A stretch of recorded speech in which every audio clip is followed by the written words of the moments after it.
ਵੇਖਣ ਕੈਮਰੇ ਸਾਫ਼ ਨਜ਼ਰ ਆਉਂਦੇ।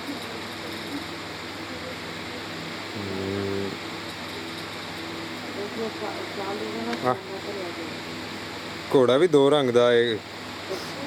ਹਾਂ ਪਿੱਛੇ ਉਹਦੀ ਪਿੱਛੇ ਸਫੈਦ ਵੀ ਹਲਕਾ ਜਿਹਾ, ਪੂੰਛਲ ਵੀ ਵਾਜ਼ਿਹ ਨਜ਼ਰ ਆ ਤੇ ਲੱਤਾਂ ਵੀ ਚਾਰੇ ਨਜ਼ਰ ਆ ਰਹੀਆਂ।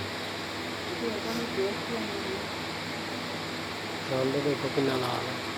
ਚੰਦ ਤਾਂ ਲਾਲ ਹੋਣਾ, ਤਾਂ ਦੇਖ ਤਾਂ ਸੀ ਰਾਤ ਕਿਹੜੀ ਹੈ। ਅੱਜ ਤਾਂ ਜ਼ਮੀਨ ਖੂਨ ਉਗਲਦੀ ਹੈ।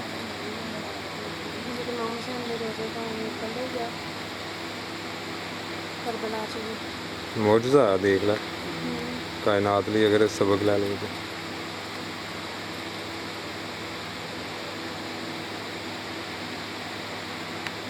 ਮਾਸ਼ਾਅੱਲਾ।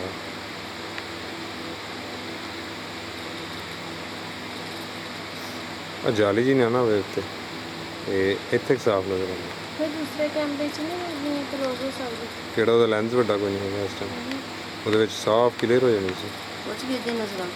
ਉਹਦਾ ਲੈਂਸ ਵੱਡਾ ਹੈ, ਛੋਟਾ ਲੈਂਸ ਆ ਨੈਕਸਟ ਟਾਈਮ ਲੱਭਣਾ ਵੀ ਪੈਣਾ। ਬਈ ਫਿਰ ਵੀ ਵਿੱਚ ਵੀ ਸਹੀ ਆ।